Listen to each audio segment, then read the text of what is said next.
Саламатсыздарбы менин сүйүктүү окуучуларым, амансыздарбы бүгүнкү сабакка күбө болуучу коноктор.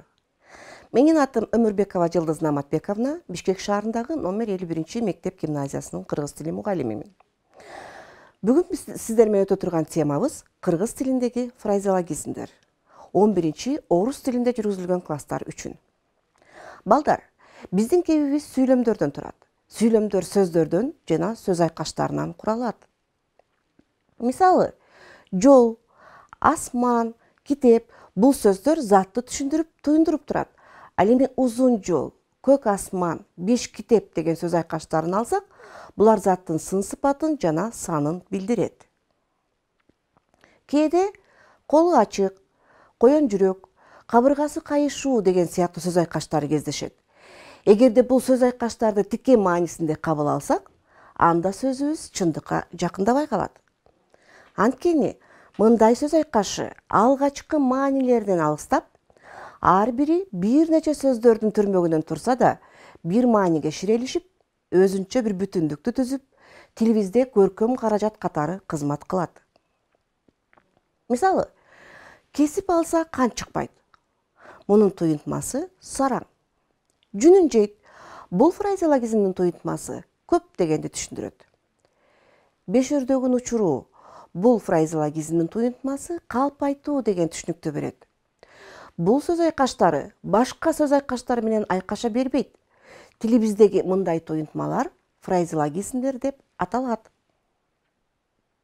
Балдар, туруктуу сөз айкаштары тил илиминде фразеологизм деп аталат. Фразеологизмдерди окутуп үйрөтүүчү илим фразеология деп аталат. Бул термин грек тилинен фразис туюнтма, логос окуу, илим деген сөздөрүнөн алынган. Фразеологизмдердин мүнөздүү белгилери бар. Биринчи, кепте даяр материал катары колдонулушу. Экинчи, компоненттүүлүгү. Үчүнчү, маани жактан ширелишип, лексикалык бир бүтүндүккө айланышы. Төртүнчү, образдуулугу. Демек, 4 мүнөздүү белгиси бар экен, эми ар бирине токтололу. Биринчи, фразеологизмдер кепте даяр материал катары колдонула берет. Мисалы, Асандын окууга өткөнүн укканда төбөм көккө жетти. Бул сүйлөмдө фразеологизм төбөм көккө жетти.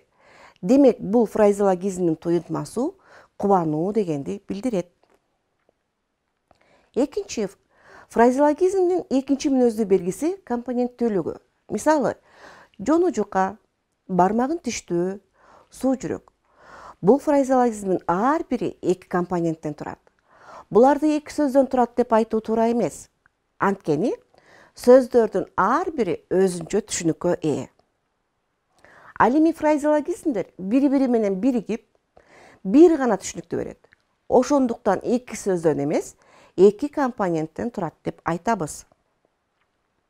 Фразеологизмдер 2, 3, 4, кээде андан ашык компоненттен турат. Мисалы, 5 өрдөгүн учуруу. Бул фразеологизм 3 компоненттен турат. Кой үстүнө торгой жумурткалоо. Өзүңөр көргөндөй, бул фразеологизм 4 компоненттен турду. Демек, фразеологизмдер мына ушундай бир нече компоненттен тура берет экен. Фразеологизмдердин 3-чү белгиси анын маани жактан ширелишип, лексикалык бир бүтүндүккө айланышы. Фразеологизмдер өздөрүнүн лексикалык маанисинен толук же жарым-жартылай алыстап, фразеологиялык бир мааниге биригет. Биз муну жогорудагы 5 өрдөгүн учуруу, кой үстүнө торгой жумурткалоо деген бир нече компоненттен турган фразеологизмдер бир гана туюнтманы берип, биринчиси калп айтуу, экинчиси токчулук деген мезгилди деген түшүнүктү берип жатат. Фразеологизмдердин 4-чү мүнөздүү белгиси анын образдуулугу. Фразеологизмдер жөнөкөй сөзгө караганда айтылуучу ойду так, элестүү, образдуу туюндурганы менен айырмаланат.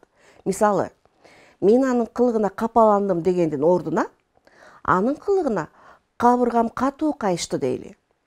Бул сүйлөмдө жөн эле капаландым деп койбостон, кабыргам катуу кайышты деген фразеологизмди колдондук. Демек, фразеологизмдер сүйлөмдө көркөм сөз каражаты катары колдонула берет. ошону образдуулукка ээ деп айтсак болот. Бул жерде фразеологизм кабыргам катуу кайышты. Дагы бир мисал келтирели. Бүгүн Берметтин кабагына кар жаап калыптыр. Бул сүйлөмдө Бермет капаланып отурат дегендин ордуна фразеологизмди көркөм сөз катары пайдаланып, кабагына кар жаап калыптыр деген сөздү колдондук. Ошентип, фразеологиянын 4 мүнөздүү белгисинен фразеологизмдин аныктамасын чыгарабыз. Демек, кепте даяр материал катары колдонулуп, компоненттүүлүккө ээ болгон, маани жактан ширелишип, бир бүтүндүккө айланган, образдуулукка ээ болгон туруктуу сөз айкашын фразеологизмдер деп айтабыз. Эми балдар, сөздүк менен иштеп көрөлү. Мисал үчүн, кыргыз тилинде бир ичеги деген фразеологизмди ала турган болсок, бул эмнени түшүндүрөт? Бир ичеги бул слабый, немощный дегенди түшүндүрөт экен. Өзөк жалгоо. Кыргыз тилинде, мисал үчүн, өтө ачка болуп жаткан адамдарды өтө тойбостон өзөк жалгап алуу, кичине жеп алуу. Муну которгондо, мисалы, замарить червячка. Көзгө жылуу учуроо. Сен менин көзүмө жылуу учурап жатасың. Мен сени бир жерден көргөн окшойм десек, мисал үчүн, казаться знакомым. Бөйрөктөн шыйрак чыгаруу, придумать несусветное. Жүнүн жейт. Аябай көп болгон жерде, мисал үчүн, жүнүн жейт деп коебуз. Слишком много. Төбө чачы тик туруу, удивиться. Көз ачып жумганча. Бул окуя көз ачып жумганча болуп кетти. Мисалы, слишком быстро. Эми балдар, кыргыз тилиндеги кеп куржунга көңүл бөлөбүз. Дене мүчөгө байланышкан фразеологизмдерден мисал алалык. Мисалы балдар, эги эгине тийбөө. Бул эмнени түшүндүрөт? Токтолбой абдан тез сүйлөө дегенди түшүндүрөт экен. Мисалы, ал жаңылыктарды эги эгине тийбей сүйлөп жатты. Эч жүрөк эзилүү. Мааниси абдан жакшы көрүү. Мисалы, мен кызымды көргөндө эч жүрөгүм эзилип турат. Этпетинен кетүү. Мааниси бир нерсеге өтө берилүү. Мисалы, ал жумушу дегенде этпетинен кетет. Эрдин кесетиштүү. Өкүнүү деген түшүнүктү берет экен. Мисалы, Каныбек болсо, эрдин кесетиштеп ооз ачкан жок. Чекеге чертип туруп, тандап эң мыктысын алуу. Мисалы, сен чекесине чертип туруп, кыздардын эң мыктысын тандап алам дечү элең. Ошенттиңби? Тили буудай кууру, такылдап, бат-бат так сүйлөгөн адам. Мисалы, уулунун тили буудай кууруп, сайрап турган кези. Төбө чачы тик туруу. Бул фразеологизмди кайсы учурда колдонобуз? Адамдын абдан эси чыгып, үрөйү учуп, коркуп турган учур. Мисалы, анархаттын төбө чачы тик туруп, бүткөн бою дүркүрөй баштады. Өз киндигин өзү кесүү. Башкалардан жардам албай, колдоо көрбөй, ар кандай ишти өз күчү менен бүтүргөн адам. Мисалы, турмуш муну эркелеткен жок, кыйналып жүрүп үй курду. Өз киндигин өзү кести. Ташбоор. Бирөөгө кайрымдуулук кылбаган, ырайымы жок, күйүмсүз адам. Мисалы, качанкыга чейин ушинтип ташбоор болосуң, балам? Балдарыңдын убалы кимге? Деп чыркырады энеси. Тишинин кирин соруу. Көпкө чейин наар албай, кезерип, ачка жүргөн адам. Мисалы, ал жай бою баш көтөргөн жок. Кечке тишинин кирин соруп, кыштын суугуна тоңуп жүрдү. Кесип алса кан чыкпаган. Зыкым, өтө сараң, колунан эч нерсе чыкпаган адам. Мисалы, ал бир өрөөндөн чыккан бай адам аталганы менен, андан кесип алсаң кан чыкпайт. Кирпиктен тартса жыгылчудай. Абдан чарчоо. Алы күчү кеткен алсыз адам. Мисалы, эртеден кечке жаны тынбаган байкуш кыз кирпигинен тартса жыгылчудай болуп, теңселип турду. Бешиктен бели чыга элек. Али жаш, чоңоюп жетиле элек. Мисалы, мен эми бешиктен чыга элек бала эмесмин, мага ишенип койгула. Балдар, кыргыз тилинин ушунчалык бай экенин жогоруда айтып өттүк.